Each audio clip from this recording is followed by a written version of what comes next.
कैसे हैं आप सब। बच्चों आज हमारा नया चैप्टर है जिसका नाम है बायोमोलिक्यूल्स। ठीक है बच्चों, ये सबसे इंपॉर्टेंट चैप्टर है, समझ गए। और ये थोड़ा थ्योरी रिलेटेड है, इसमें समझने के लिए है पर थ्योरेटिकल ज़्यादा है, समझ गए। तो बच्चों इसको क्या करना है, आपने इसको आराम से पढ़ना है। मेरे नोट्स हैं ये आपको बहुत हेल्पफुल रहेंगे।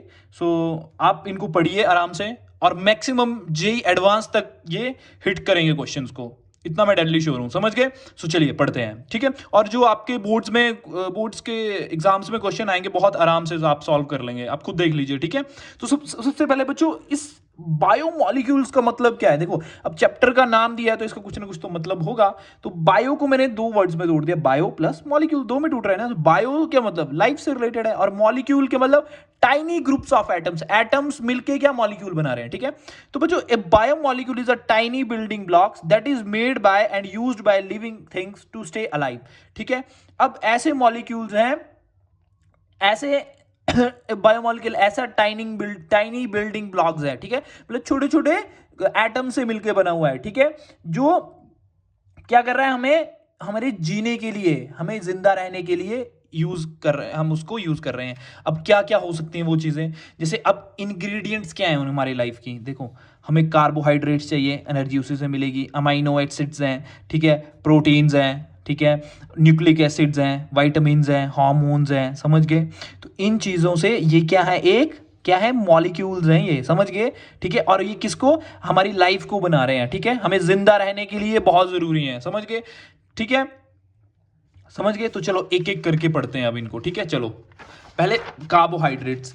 देखो भैया बच्चों, पहले हमारे पास डेफिनेशन होती थी कि कार्बोहाइड्रेट्स क्या होते हैं, ठीक है। आपको देखना कभी भी तो डॉक्टर बोलते हैं ज्यादा कार्बोहाइड्रेट्स का इंटेक करो, बोलते हैं ना कई पेशेंट्स को। तो कार्बोहाइड्रेट्स होते क्या है, ये हमारी बॉडी को, लिविंग ऑर्गेनिजम्स को कैसे बना रहे हैं, कैसे यूजफुल है, एज अ इंग्रेडिएंट कैसे काम कर रहे हैं ये हमारी बॉडी में। देखो कार्बोहाइड्रेट्स क्या कर रहे हैं, तो पहले हमारे पास डेफिनेशन होती थी अर्लियर टाइम्स कि जो हाइड्रेट्स ऑफ कार्बन होंगे, मतलब जो इस फॉर्मूले को फॉलो कर रहे होंगे, CXH2O बाई, ठीक है, इस फॉर्मूले को जो फॉलो करेंगे वो कार्बोहाइड्रेट्स कहलाएंगे, पहले वाली डेफिनेशन के अकॉर्डिंग। तो हमने जब शुगर को लिखा तो हमने देखा तो इसको तो फॉलो कर रही, ग्लूकोज को देखा तो ये भी इस फॉर्मूला को फॉलो कर रही। पर जब हम आगे चलते रहे तो हमें कुछ ऐसे मॉलिक्यूल्स, ऐसे कंपाउंड्स मिले जो इस फॉर्मूला को फॉलो कर रहे थे, पर वो तो कार्बोहाइड्रेट्स थे नहीं, वो तो एसिड थे, जैसे एसिटिक एसिड है, ये इसको फॉलो कर रहा है फॉर्मूले को, पर ये कार्बोहाइड्रेट नहीं है। सो मैंने क्या लिखा, as there are many molecules that satisfy similar condition but are not carbohydrate, जैसे एसिटिक एसिड। पर ऐसे भी मॉलिक्यूल्स थे जो कार्बोहाइड्रेट थे, पर वो इस फॉर्मूला को फॉलो नहीं करते थे, वो हाइड्रेट्स ऑफ कार्बन नहीं थे। फॉर एग्जाम्पल रैमनोज C6H12O5, इस फॉर्मूला को तो ये तो फॉलो कर ही नहीं रहे थे। इनके अकॉर्डिंग अर्लियर डेफिनेशन ये थी जो इस फॉर्मूला को फॉलो करेगा वो कार्बोहाइड्रेट्स कहलाएगा। पर देख लीजिए रैमनोज आ गया, उसको फॉलो ही नहीं कर रहा, और जो एक एसिड होने के बावजूद भी ये इसको फॉलो कर रहा, तो एसिड थोड़ी नहीं कार्बोहाइड्रेट्स में आ जाएंगे, समझ गए, ठीक है। कार्बोहाइड्रेट देते क्या हमें, एनर्जी देते हैं, समझ गए, क्या देते हैं, एनर्जी, ठीक है। अब मैं बताऊंगा ये, ठीक है, चलो। और ये आप याद रखना, ये स्वीट इन टेस्ट होते हैं, समझ गए। चलो अब आगे बढ़ते हैं। फिर क्या हुआ, अब देखिए अगर एक डेफिनेशन फेल हुई तो दूसरी डेफिनेशन तो आएगी, समझ गए। तो फिर कार्बोहाइड्रेट्स को क्या बोला गया कि ये ऑप्टिकली एक्टिव पॉलीहाइड्रोक्सी एल्डिहाइड और कीटोन है, ठीक है, कि एक ऑप्टिकली एक्टिव है जिनमें क्या एक एल्डिहाइड ग्रुप है और एक कीटोन ग्रुप है, उन मॉलिक्यूल्स को क्या बोला गया, कार्बोहाइड्रेट, समझ गए ना। अब मैं आपको आगे बताना चाहता हूं कि इनके एग्जाम्पल थे ग्लूकोज और फ्रक्टोज, क्या थे, ग्लूकोज और फ्रक्टोज। अब बच्चों देखो, अब डेफिनेशन और मेथड ऑफ प्रिपरेशन को जाने से पहले मैं आपको एक चीज बताना चाहता हूं। 2 minute just wait, yes one. देखो क्लासिफिकेशन ऑफ, मैं आपको कार्बोहाइड्रेट्स करवाना चाहता हूं पहले, कि कितने टाइप्स के कार्बोहाइड्रेट्स होते हैं, समझ गए। तो पहले देखिए, पहले कौन सा है, मोनोसेक्राइड। मोनो मतलब एक, सेक्राइड्स मतलब सेक्राइड स्वीटनेस से रिलेटेड है, समझना, ठीक है। सेक्राइड्स इसलिए बोला गया क्योंकि स्वीट है ये, समझ गए। हाँ, कार्बोहाइड्रेट्स कैसे होते हैं, स्वीट इन टेस्ट होते हैं, याद रखना। तो मोनोसेक्राइड मतलब मोनोसेक्राइड वो हैं जो हाइड्रोलाइज करने पे फर्दर क्या टूटते नहीं हैं, ठीक है। ठीक है, अगर उसमें पानी डाल देंगे तो वो टूटेंगे नहीं, समझ गए। Monosaccharides do not hydrolyse further. अब हाइड्रोलाइज कैसे होंगे? अगर पानी में डालेंगे, अगर पानी का आयंस इनके आयंस के साथ मिलके टूट जाएगा तो क्या इनके आयंस भी टूट जाएंगे और पानी का भी, तो फर्दर नया मॉलिक्यूल बनेगा। पर ये नहीं बनाते हैं, ठीक है, तो ये फर्दर हाइड्रोलाइज नहीं होते हैं, समझ गए। तो इनके एग्जांपल हो जाएंगे ग्लूकोज, फ्रक्टोज, ग्लैक्टोज, राइबोज, समझ गए। अब ऑलिगोसैकराइड्स क्या हैं? जब इनको पानी में डालेंगे हम, जब इनका हाइड्रोलिसिस करेंगे तो हमें क्या 2 to 10 मोनोसेक्राइड्स की यूनिट देंगे ये, ठीक है। अगर हमने पानी में डाल दिया तो ये क्या ब्रेक डाउन कर जाएंगे, ठीक है। और कितने यूनिट्स मिलेंगे हमें मोनोसेक्राइड्स के? 2 to 10, समझ गए। फॉर एग्जांपल क्या है इसमें? सुक्रोज है, माल्टोज है, रेफिनोज है, ठीक है, ये ऑलिगोसैकराइड्स है। अब पॉलीसेक्राइड्स की बात आई। पॉली मतलब बहुत ज्यादा, पॉली का मतलब बहुत ज्यादा होता है ना, सेक्राइड्स मतलब स्वीट। तो carbohydrate which yield a large number of monosaccharides units on hydrolysis are called polysaccharide. समझ गए, जो हाइड्रोलाइज करने पे हमें मोनोसेक्राइड्स की बहुत ज्यादा यूनिट दें, पॉली मतलब बहुत ज्यादा, समझ गए। जिसमें अगर स्टार्च, सेलुलोज, ग्लाइकोज एंड गम्स, ठीक है। पर याद रखना, ये आपको क्वेश्चन जेई मेंस में असर्शन रीजन नहीं, पर उसमें बोल सकते हैं कि जो स्टेटमेंट वाले क्वेश्चन होते हैं ना, उसमें आया था कि polysaccharides are sweet in taste, hence they are also called non sugars.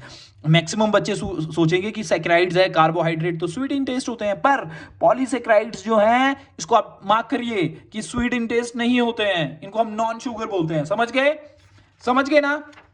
चलो, अब इसी में एक एग्जांपल आता है कि रिड्यूसिंग शुगर्स क्या होती हैं, नॉन रिड्यूसिंग शुगर्स क्या होती हैं, समझ गए।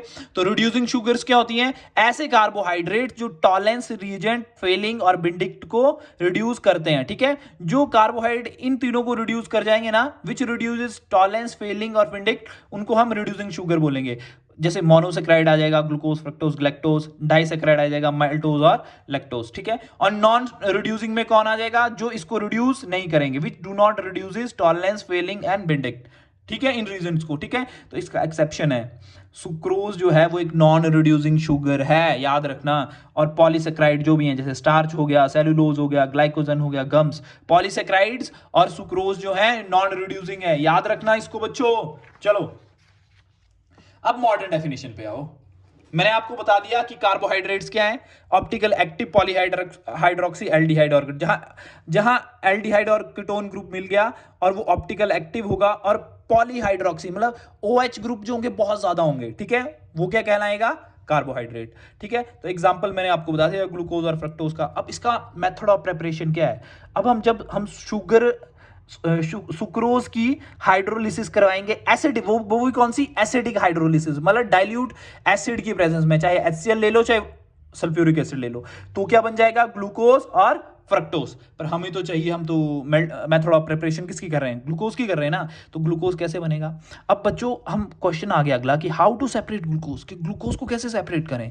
तो इसमें क्या करेंगे हम? अब इस मिक्सचर में हम अल्कोहल डाल देंगे, तो अल्कोहल क्या करेगा?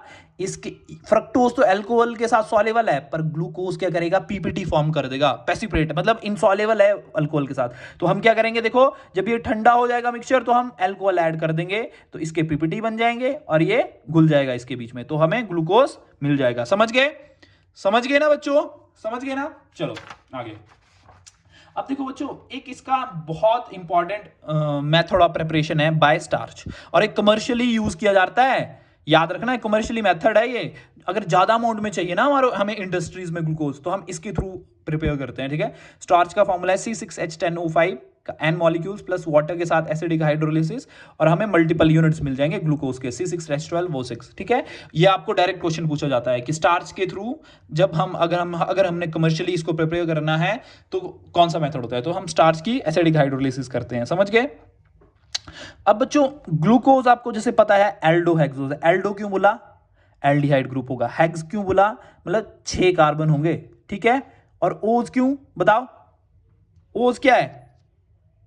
बताओ बताओ बताओ जल्दी, ये आपने मेरे को बताना है कि ओज क्या है। हेल्डो ओज, एल्डो हेल्डो एक्सोज, मतलब 6 कार्बन की चेन होगी, समझ गए। और इसको हम डेक्सट्रोज भी बोलते हैं। क्यों बोला डेक्सट्रोज? क्योंकि ये प्लेन पोलराइज्ड डाइट को, पीपीएल को किस डायरेक्शन में? राइट डायरेक्शन में घुमा देता है, याद रखना इसको। देखना, हम डी यूज करेंगे इसका नाम, ठीक है, ठीक है। देखो, इसको एक और पॉइंट बोला गया है, the most abundant organic compound on the earth. ये हमारी धरती पे सबसे ज्यादा पाया जाता है ऑर्गेनिक कंपाउंड है ये, ठीक है। अगर बोलेंगे कौन सा ऑर्गेनिक कंपाउंड है जो सबसे ज्यादा पाया जाता है, वो है ग्लूकोज। समझ गए।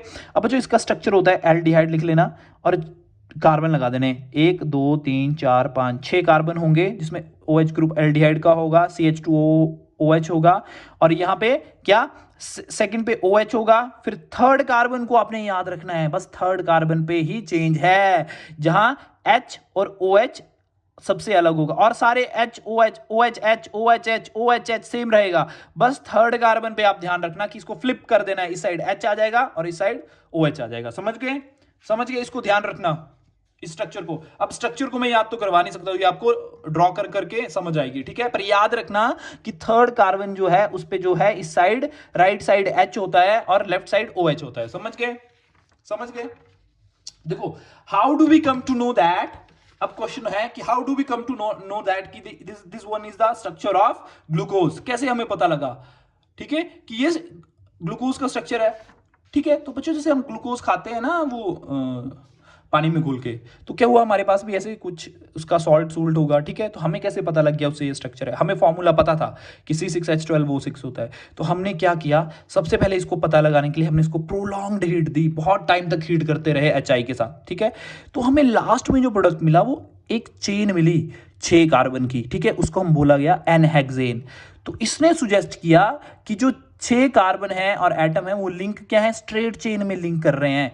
इसीलिए हमने क्या, HI के साथ हीट करने पे इस ग्लूकोज को हमें एक ऐसा, ठीक है, ऐसा मॉलिक्यूल मिला। तो इससे हमें क्या पता लग गया कि यहां पे रिंग नहीं है, ये एक एलिफेटिक चेन है। समझ गए, इससे हमें ये पता लग गया। अब हम पता क्या कर रहे हैं कि हमें पता कैसे लगा कि ये फॉर्मूला ऐसा है, ठीक है, कि एक एलिफेटिक चेन है। तो हमने सबसे पहले एक सॉल्ट था ना, एक सपोज करो हमें पहले क्या पता था कि ग्लूकोज है, ठीक है, तो उसको हमने हीट किया, फिर उसके बाद हमें पता लगा कि तो सिंगल चेन है, तो एनहेक्सेन बना गया। तो हम एक एक एक चीज हमें पता लग गया कि ये रिंग स्ट्रक्चर नहीं होगी इसमें कोई भी, इसमें सिर्फ एलिफेटिक चेन होगी, ठीक, समझ गए।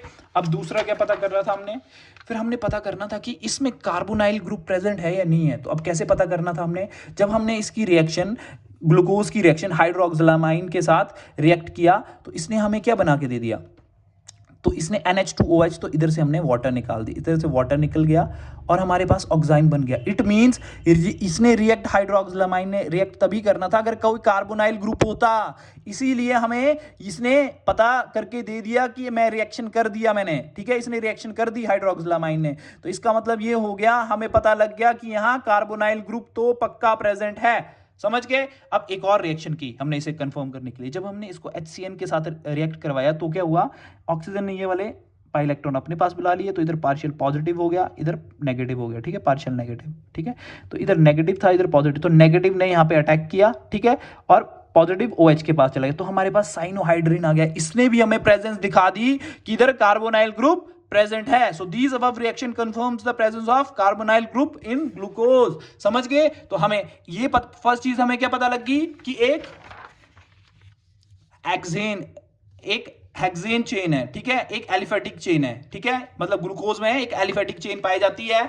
और दूसरा क्या बताया गया कि इसमें कार्बोनाइल ग्रुप भी प्रेजेंट है। कौन सा, कार्बोनाइल। चलो, अगर हमने देखो, अब हमने क्या किया, अगर हमने इसकी रिएक्शन इस ग्लूकोज की Br2 और H2 मतलब ब्रोमीन वाटर के साथ की, जो कि माइल्ड ऑक्सीडाइजिंग एजेंट है, तो उसने CHO को, एल्डिहाइड को ऑक्सीडाइज करके क्या बना दिया, कार्बोक्सिलिक एसिड। तो इससे क्या बन गया, ये ग्लूकोनिक एसिड बन गया। समझ गए। और जब हमने इसकी कंसंट्रेटेड HNO3 के साथ की, मतलब स्ट्रॉन्ग ऑक्सीडाइजिंग एजेंट के साथ, तो इसने इन दोनों को ही क्या कर दिया, ऑक्सीडाइज कर दिया, और हमें क्या मिल गया, सैक्रिक एसिड या ग्लूकैरिक एसिड। समझ गए, समझ गए। तो इन रिएक्शन ने क्या इंडिकेट किया कि कार्बोनाइल ग्रुप जो है प्रेजेंट है किसमें।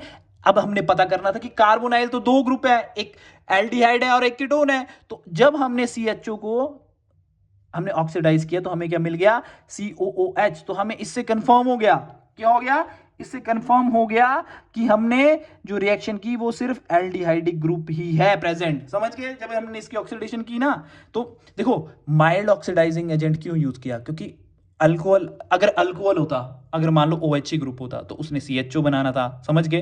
पर यहाँ पे माइल्ड ऑक्सीडाइजिंग यूज करके अगर हमने CHO था तो ये क्या बन गया, COOH, मतलब कार्बोक्सिलिक एसिड बन गया, ठीक है ना। अल्कोहल की हम अगर हम माइल्ड ऑक्सीडाइजिंग एजेंट लेते हैं तो क्या बनता है, CHO। अगर CHO को अगर हमने ऑक्सीडाइज करवाना है सी कार्बोक्सिलिक एसिड में तो हम माइल्ड ही लेंगे, स्ट्रांग नहीं लेंगे, ठीक है। ठीक है, तो हमने क्या किया, माइल्ड लेके COH बन गया, ठीक है। और अगर हमने इधर स्ट्रांग लिया तो स्ट्रांग क्या हो गया, इसने इसकी प्रेजेंस भी शो कर दी और इधर भी COH की प्रेजेंस भी शो कर दी, समझ गए। तो हमें इससे क्या कंफर्म हो गया कि इधर एल्डिहाइडिक ग्रुप ही है, समझ गए, समझ गए ना। So reaction which NO3 indicates the presence of primarily alcoholic group in glucose। जब हमने इसकी की तो इससे OH भी बन गया, क्योंकि मैंने आपको बताया कि OH अल्कोहल को अगर हमने ऑक्सीडाइज करना है कार्बोक्सिलिक एसिड में तो हमें स्ट्रॉन्ग ऑक्सीडाइजिंग एजेंट चाहिए, तभी हमने इधर स्ट्रॉन्ग लिया, और ऑलरेडी ये तो स्ट्रॉन्ग पे चल ही पड़ना था, ठीक है। ठीक है, अब आगे आ गया ये। अब बच्चों हमने क्या किया, अब हमने पता लगाना था कि इधर कितने OH ग्रुप है, ठीक है। तो उसके लिए हमने क्या, एसिटाइलेशन की, किसकी प्रेजेंस में, एसिटिक एनहाइड्राइड की प्रेजेंस में, ठीक है। तो इसने क्या किया, जो भी ऑक्सीजन के साथ HH थे ना, ये हटा दिए, ये वाला, ठीक है। और इधर क्या, C डबल बॉन्ड हो, CH3 ऐड हो गया, देख लो, ठीक है। तो इससे क्या हो गया, इसकी होगी एसिटाइलेशन होगी। तो इससे हमें क्या पता चला कि हमारे पास कितने ग्रुप्स को हटा के बना है, देखो जरा, देखो इस साइड भी बनना था, सॉरी ये इस साइड भी बनना था, मैं भूल गया हूं इसको बनाने, क्या बनना था, ये C डबल बॉन्ड O और CH3। तो 1 2 3 4 5, तो 5 ग्रुप की प्रेजेंस हमें पता लग गया। और हमें क्या पता लग गया कि इधर कितने OH ग्रुप है, 5, ठीक है, समझ गए ना। तो एसिटाइलेशन से हमें क्या पता लगा कि इधर 5 OH ग्रुप प्रेजेंट है, समझ गए ना। चलो याद रखना है, क्वेश्चन आपसे पूछे जाते हैं डायरेक्ट। और स्ट्रक्चर ऑफ ग्लूकोज आपको मैंने जैसे बता दी, तो अब इंपॉर्टेंट चीजें पढ़ो इसके बारे में। देखो, glucose is correctly name as D plus glucose. अब D क्यों है, प्लस क्यों है, ये मैं आपको बताऊंगा, ठीक है, वेट करो। D before the name of glucose represent the configuration where positive represent the dextro rotatory nature of the molecule, ठीक है। ये जो D है ना, ये कॉन्फिग्रेशन के बारे में बता रहा है, और ये पॉजिटिव जो है ये क्या बता रहा कि PPL को किस डायरेक्शन में रोटेट किया गया है इसने, ठीक है। इस मॉलिक्यूल ने PPL को किस डायरेक्शन में रोटेट किया, समझ गए। तो D और L जो है ना, इसका कोई ऑप्टिकल एक्टिविटी से लेना नहीं है, मतलब लाइट को ये लेफ्ट ना राइट कोई कुछ नहीं घुमा रहा, ये पॉजिटिव शो कर रहा है वो, ये तो एक कॉन्फ़िगरेशन है एक, समझ गए। डी क्या शो कर रहा है, कॉन्फ़िगरेशन शो कर रहा है ग्लूकोज की, ठीक है। अब देखो, डी और L before the name of a compound indicate there relation with particular isomer glyceraldehyde. देखो ग्लिसरल्डिहाइड जो है ना, ठीक है, ये सबसे, आप बोल सकते हो सबसे छोटा क्या है, कार्बोहाइड्रेट है, सबसे छोटा, समझ गए।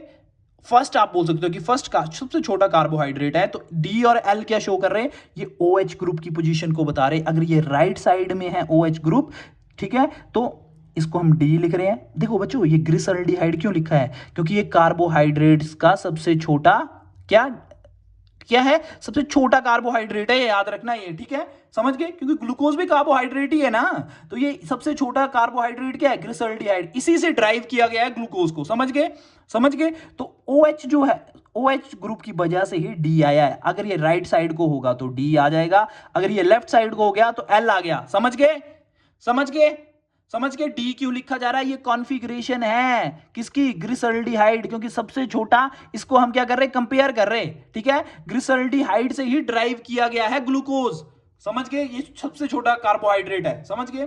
तो डी कहां से आ गया, इस OH की कॉन्फ़िगरेशन को देखिए, अगर OH राइट साइड को है तो डी बन गया, अगर लेफ्ट को होगा तो एल बन जाएगा, समझ गए, समझ गए। और पॉजिटिव और नेगेटिव क्यों आएगा, अगर पॉजिटिव आ रहा है, ग्लूकोज का नेम क्या होता है, करेक्ट यही नेम होता है, आपने ये याद रखना, डी प्लस ग्लूकोज। क्यों, डी मैंने बता दिया कि ग्लिसरल्डिहाइड जो सबसे छोटा कार्बोहाइड्रेट था, उसके OH की पोजीशन को विद रिस्पेक्ट हमने डी लिखा, ठीक है। और पॉजिटिव क्यों लिखा, क्योंकि जब ग्लूकोज की हम रिएक्शन इसमें हम PPL पास करवाएंगे, प्लेन पोलराइज लाइट को इसके थ्रू पास करवाएंगे, तो वो लाइट तो वो राइट डायरेक्शन को, उस लाइट को क्या रोटेट कर देगा, इसीलिए पॉजिटिव लिखा है, समझ गए, समझ गए। चलो अब आ गया साइक्लिक स्ट्रक्चर ऑफ ग्लूकोज। बच्चों कुछ चीजें हैं साइक्लिक स्ट्रक्चर में, वो मैं बताना चाहता हूं आपको, पर इसको पढ़ लीजिए। देखो देखो अब क्या बताया साइक्लिक स्ट्रक्चर में, कि ग्लूकोज जो है ना 2,4-DNP टेस्ट देता है, ये याद कर लेना, ठीक है, डायरेक्ट क्वेश्चन है ये, स्किप टेस्ट नहीं देता, और ना ही हाइड्रोसल्फाइड एडिशन देता है। देखो बच्चों, अब हम क्यों हमें साइक्लिक स्ट्रक्चर की जरूरत पड़ी। बच्चों हम कुछ रिएक्शंस कर रहे थे ना, जब हम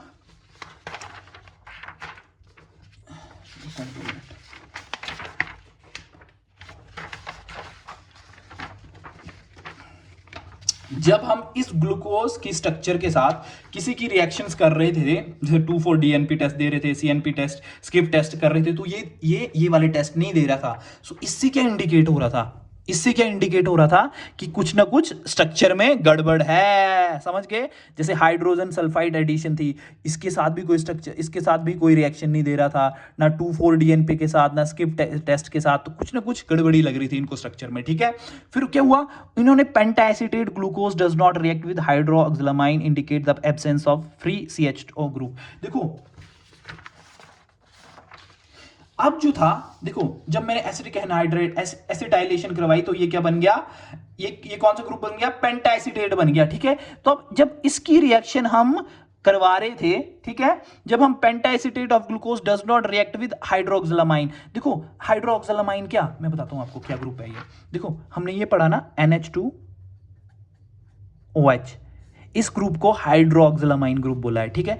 तो इसकी अगर ये रिएक्शन, हम इसकी रिएक्शन इसके साथ करवा रहे थे, है ना, तो इसको तो रिएक्ट कर जाना चाहिए था, क्योंकि इधर कार्बोनाइल कंपाउंड था, है ना, तो इसका ऑक्सीजन और इसके वाटर लेके बाहर निकल जाता, तो इसने तो बॉन्ड बना लेना चाहिए था, ऑक्साइन बन जाना चाहिए था, पर नहीं बन रहा था। तो इनको और शक पड़ा कि मतलब इसका मतलब ये CHO ग्रुप जो ये फ्री नहीं है, कहीं बिजी है ये, समझ गए। तो इस स्ट्रक्चर को लेके इनको क्या हो गया, शक पड़ गया, ठीक है, कि नहीं ये स्ट्रक्चर नहीं है। फिर उन्होंने क्या किया, फिर आगे किया, तो उन्होंने जब अदर टेस्ट किए तो उन्होंने फाउंड किया कि glucose is found to exist in 2 crystalline forms which is alpha और बीटा। जब फर्दर टेस्ट किए गए तो हमें पता लगा कि ग्लूकोज की फर्दर और फॉर्म्स हैं, अल्फा और ग्लूकोज अल्फा, बीटा ग्लूकोज और अल्फा ग्लूकोज। तो अल्फा फॉर्म जो थी ग्लूकोज की, ये ऑब्टेन्ड कब की गई, एक क्रिस्टलाइजेशन के थ्रू, ठीक है, from concentrated solution of glucose को जब हमने हीट किया 303 केल्विन पे, ठीक है। और बिट्टा कब मिली, जब हमने इसकी क्रिस्टलाइजेशन की, और क्या, from hot and unsaturated aqueous solution at 371 kelvin पे, ठीक है। अब आपको लग गया ना पता हम साइक्लिक स्ट्रक्चर के पीछे क्यों पड़े हैं, पता लगा क्यों पड़े हैं साइक्लिक स्ट्रक्चर के पीछे, क्योंकि हम रिएक्शन कर रहे थे, उनकी कुछ फर्दर टेस्ट कर रहे थे, या फर्दर हाइड्रोक्सिलामाइन के साथ रिएक्शन कर रहे थे, वो रिएक्शन ही शो नहीं कर रहा था, ठीक है, क्योंकि CHO ग्रुप तो, ठीक है, कार्बोनाइल ग्रुप था, तो कार्बोनाइल ग्रुप को तो इसके साथ रिएक्ट करना चाहिए था, ऑक्साइन बना देना चाहिए था, पर नहीं बना रहा था। इससे क्या शो कर रहा था कि ये CHO ग्रुप कहीं और बिजी है, समझ गए। तो हमें पता लग गया कि अल्फा और बीटा फॉर्म्स हैं फर्दर एक्सपेरिमेंट के पास आबाद, ठीक है। तो अब क्या हुआ, देखो ग्लूकोज को हमने ऐसे लिख लिया, ठीक है, CHO ग्रुप है, OH है, थर्ड कार्बन पे ध्यान रखना, फ्लिप करना है इनको, HOH, और सारे सेम रहेंगे, OH, ठीक है, फिर लास्ट में CH2OH, ठीक है। तो अब क्या किया, साइक्लिक फॉर्म कैसे आई, ये वाले इलेक्ट्रॉन टिप आई, ये ऑक्सीजन के पास चले गए, और ये वाला इलेक्ट्रॉन ने अपने इलेक्ट्रॉन इसको दे दी, क्योंकि इधर पार्शियल पॉजिटिव आ गया ना, तो फिफ्थ कार्बन से ही O क्यों जा रहा है, क्योंकि बच्चों देखो 6 मेंबर जो रिंग होती है ना, वो सबसे स्टेबल होती है, इसीलिए हम 6 मेंबर रिंग को बनाने का प्रेफरेंस कर रहे हैं, समझ गए, इसीलिए हम इसी कार्बन से ये लोन पेयर डोनेट कर रहा है, समझ गए। इट्स ऑल अबाउट क्या, स्टेबिलिटी ना, हर कोई स्टेबिलिटी के पीछे पड़ा है, तो ये भी स्टेबिलिटी के पीछे पड़ा है। तो फिर क्या बन गई हमारी, ये ऑक्सीजन ऐसे आ गया, इस ऑक्सीजन ने ऐसे जुड़ गया, और ये H पॉजिटिव जाके इसके पास चला जाएगा, क्योंकि नेगेटिव चार्ज है ना, तो ये जाके पॉजिटिव जुड़ जाएगा, और ये ऑक्सीजन ऐसे बना देगा हमारे पास, ठीक है। ये ऑक्सीजन इसके साथ बीच में जुड़ जाएगा, H पॉजिटिव यहाँ, तो OH ऐसे, ठीक है।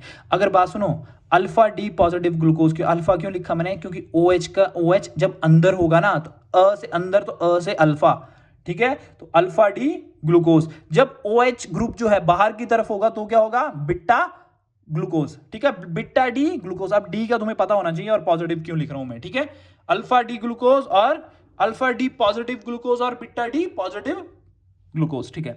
अब हॉवर्ड ने एक स्ट्रक्चर्स दिए थे, ठीक है। अब आपको लग गया ना पता 6 मेंबर रिंग क्यों आई, क्योंकि जब इसने डोनेट किया ना या इसको, तो 6 मेंबर रिंग आएगी, 1 2 3 4 5 6, ठीक है, 1 2 3 4 5, ठीक है। अब बोलोगे 6 कहाँ गए सर, 6 माँ जो है वो ऑक्सीजन के साथ बॉन्ड बन रहा है, ऑक्सीजन भी जुड़ रही है ना, कार्बन थोड़ी नहीं आ रहा, ऑक्सीजन आ रही है ना, 5 ही कार्बन है इधर, 1 2 3 4 5, पर 6वीं जो है ये कौन, ऑक्सीजन आ रहा है कार्बन की जगह, ठीक है। तो अब इस स्ट्रक्चर में क्या करना है आपने, चुपचाप करके मैं आपको एक ट्रिक बता देता हूँ जो मुझे पता था। आपने चुपके से पहले रिंग बना लेनी है, 6 मेंबर बना ली, ऐसे डंडे लगा देने ये स्टिक सी, ठीक है, लगा दिया। अब बच्चों आपने ऐसे देखना कि जो साइक्लिक स्ट्रक्चर बनी होगी ना ये, इसमें जो राइट साइड को सारे जो एटम्स होंगे ना वो नीचे लिख देने हैं, OH देख लो, राइट साइड के लिख रहा हूं मैं सारे, पर ये वाला जो है ना ये सबसे ऊपर चला जाएगा, ठीक है। और इसके विद रिस्पेक्ट चेंज करते चलो, H उल्टा लिखा है ना, HOH ही तो लगे हैं यार हर कार्बन के साथ, तो उल्टा कर दो उनको और इधर H कर दो, समझ गए क्या? जो राइट साइड वाला होगा वो नीचे आएगा, समझ गए, और लेफ्ट साइड वाला ऊपर, समझ गए, देख लेना आगे, ठीक है। और ये बीटा डी ग्लूकोज, क्यों कॉन्फ़िगरेशन में क्यों फर्क आ रहा है? क्योंकि OH ग्रुप जो है वो बाहर की तरफ है, समझ गए। और ये अल्फा और बीटा बन गई। और ये रिंग कौन सी कहलाती है? पायरेन की रिंग है, साइक्लिक, ठीक है।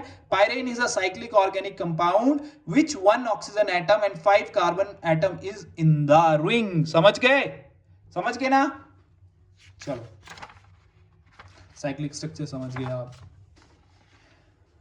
देखो बच्चों, अब इंपॉर्टेंट है एक टॉपिक, एक एनोमेरिक कार्बन होता है, एक एपीमर्स होते हैं, ठीक है। ये स्पेशल टाइप्स होते हैं डाइस्टीरियोमर के ही, ठीक है। सबसे पहले बताओ डाइस्टीरियोमर क्या होता है? डाइस्टीरियोमर वो मॉलिक्यूल है जिनका क्या हम इमेज नहीं बना सकते, मिरर इमेज नहीं बनती है उनकी, ठीक है। तो ये जो है ये मिरर इमेज नहीं बन रही है, ठीक है, समझ रहे? आप देख लो कहीं मिरर इमेज लग रही है इन दोनों में, ये अल्फा डी ग्लूकोज है, बीटा डी ग्लूकोज है, नहीं है ना मिरर इमेज, तो क्या हो गया, हम क्या बोलेंगे, ये डायस्टीरियोमर्स हैं, ठीक है। जब एक पर्टिकुलर कायरल कार्बन के विद रिस्पेक्ट हम क्या करेंगे, कॉन्फ़िगरेशन चेंज करेंगे, किसी भी कायरल कार्बन के लेके, ठीक है। अगर किसी भी कायरल कार्बन के विद रिस्पेक्ट हम इन दोनों मॉलिक्यूल्स में कॉन्फ़िगरेशन चेंज करेंगे तो वो एपीमर कहलाएंगे। चलो चूज कर लिया मैंने ये वाला फर्स्ट, ठीक है। तो मैंने जब देखा तो ये R दे रहा है, ठीक है, R कॉन्फ़िगरेशन दे रहा है ये, ठीक है। मतलब क्या, प्लेन पोलराइज्ड लाइट को क्या कर रहा है ये, क्या कर रहा, कायरल कार्बन है ना ये। अब मैं इसको ऐसा तो था ही नहीं कि मैं इसको बता कि ऑप्टिकल एक्टिविटी कैसे शो कर रहा, मैंने इसको लैब में लेके थोड़ी नहीं जाऊंगा, ठीक है। तो मैंने RS कॉन्फ़िगरेशन बताई थी, on the basis of atomic number देखना है। अगर क्लॉकवाइज जाएगा तो R, एंटी क्लॉकवाइज जाएगा तो S, समझ गए। और ये जो प्रायोरिटी वाला था ये वर्टिकल लाइन पे होना चाहिए था, ठीक है। पर अभी आप छोड़ दो, जस्ट मैं आपको ये बोल रहा कि क्या था ये, अगर किसी पर्टिकुलर कार्बन को लेके हम किसी भी कार्बन पे, कायरल कार्बन की अगर कॉन्फ़िगरेशन इन दोनों में क्या डिफरेंट आ रही है, इसकी R आ रही है, सपोज करो इसकी S आ रही है, तो वो एपीमर कहलाएंगे, ठीक है। और एनोमेरिक कार्बन क्या होगा, एनोमर्स वो होंगे जब हम स्पेसिफाई कर देंगे कि जो फर्स्ट कायरल कार्बन पे अगर कॉन्फ़िगरेशन चेंज हो रही है, स्पेसिफाई कर दिया कि कार्बन फर्स्ट पे कि जो कॉन्फ़िगरेशन R से S बन जा रही है, तो उसको हम क्या बोलेंगे, एनोमर। और उस कार्बन को क्या बोलेंगे, एनोमेरिक कार्बन। सब गेम कॉन्फ़िगरेशन की है, R से S कब हो रही है, अगर तुम स्पेसिफिक C1 पे बोल दोगे ना तो वो एनोमर बन जाएंगे, तो एनोमर जो होंगे वो एपीमर भी कहलाएंगे, समझ गए। डायस्टीरियोमर के दोनों ही स्पेशल केसेस हैं, समझ गए, दोनों ही पार्ट हैं डायस्टीरियोमर के, ठीक है। डायस्टीरियोमर अगर सेट है तो ये इसके सबसेट हैं, समझ गए। उसका सबसेट जो एपीमर है, और एपीमर का सबसेट क्या है, एनोमर है, ठीक है। और ये दोनों ही सबसेट किसके हुए, डायस्टीरियोमर के, समझ रहे। मतलब अगर डायस्टीरियोमर पापा है ना तो ये उसके बच्चे हैं, ठीक है, ये बड़ा उससे छोटा, ठीक है, समझ गए, उस टाइप में समझ लो आप, ठीक है। अगर आपने स्पेसिफिक C1 कार्बन की बात कर दी ना कि इस पे कॉन्फ़िगरेशन चेंज हो रही है, ठीक है, इसकी बात कर दी, स्पेसिफाई कर दिया कि कार्बन 1 पे, तो वो एनोमेरिक कार्बन ही कहलाएगा, एनोमर्स ही कहलाएंगे, ठीक है। अगर एपीमर की हमने कॉन्फ़िगरेशन किसी भी कायरल कार्बन पे हम बता सकते हैं कि एपीमर वो कहलाते हैं कि किसी भी कार्बन पे, किसी भी कायरल कार्बन पे यार अगर कॉन्फ़िगरेशन चेंज हो रही है, चाहे आप 3rd पे ले लो चाहे 4th पे ले लो, ठीक है। अगर मान लो कि यहां पे OH हो जाता और यहां H और यहां करता, तो मैं बोलता कि C4 पे क्या है, ये एपीमर है एक दूसरे के, समझ रहे, ठीक है। तो मैंने एनोमर नहीं बोलना था, क्योंकि एनोमर सिर्फ फर्स्ट कार्बन को लेके ही बनेगा, याद रखना, समझ गए। चलो अब फ्रक्टोज की बात करो। फ्रक्टोज क्या है यार बच्चों, देखो ये एक कीटोहेक्सोज है, इसमें मतलब कीटोन ग्रुप पाया जाएगा, ठीक है। ठीक है। और ये एक मोनोसेक्राइड है नेचुरल, ठीक है, आपको बताया मैंने कि हाइड्रोलाइज इसकी हम एसिडिक हाइड्रोलिसिस कर नहीं सकते, समझ गए। हनी और वेजिटेबल और फ्रूट में पाया जाता है, ये इसकी स्ट्रक्चर है, C double bond O CH2। Third carbon पे जो है वो फ्लिप करना है, याद रखना, इधर भी थर्ड कार्बन पे फ्लिप करना है। फॉर्मूला तो सेम है, C6H12O6 ना, तो CH2OH, सी डबल बॉन्ड ओ सी, देखो यहाँ फ्लिप हो गया, H इधर आ गया OH, और OH H OH H CH2OH, ठीक है, ठीक है। इधर क्या डिफरेंस आ गया एल्डिहाइड को लेके, सॉरी फ्रक्टोज ग्लूकोज को लेके, उसमें क्या था, उसमें CHO ग्रुप लगा था यहाँ, और यहाँ पे क्या लग गया, C डबल बॉन्ड O, समझ गए, समझ गए। इसको हम D माइनस फ्रक्टोज बोलेंगे। क्यों माइनस बोला, क्योंकि ये वाला जो कंपाउंड है ये लाइट PPL को, प्लेन पोलराइज्ड लाइट को लेफ्ट साइड में क्या करेगा, लेफ्ट साइड में क्या घुमा देगा, तभी माइनस लिखा है, ये आपने याद रखना। अगर पॉजिटिव लिख के आ गया ना तो गलत हो गया क्वेश्चन आपका, ठीक है। उसमें क्या है, अल्फा डी पॉजिटिव ग्लूकोज है, और इधर अल्फा डी, अल्फा अभी पोजीशन तो मैंने वो अल्फा तो बनाया नहीं ना, तो डी माइनस फ्रक्टोज है। इसके भी दो फॉर्म्स आएंगी साइक्लिक, अल्फा और बीटा। अगर OH बाहर को होगा तो अल्फा, अगर OH अंदर को होगा तो बीटा। अब आप बोल सकते हैं कि सर इसको क्यों आपने रिंग ली, देखो बच्चों इधर हम मैक्सिमम रिंग बनाने की कोशिश करेंगे, ठीक है, क्योंकि six member ring is more stable then 5 is more stable then 7 is more stable then 4 and 4 is more stable than 3 on the basis of what, on the basis of Beer-Strains theory, Beer-Strains angle theory, समझ गए, समझ गए।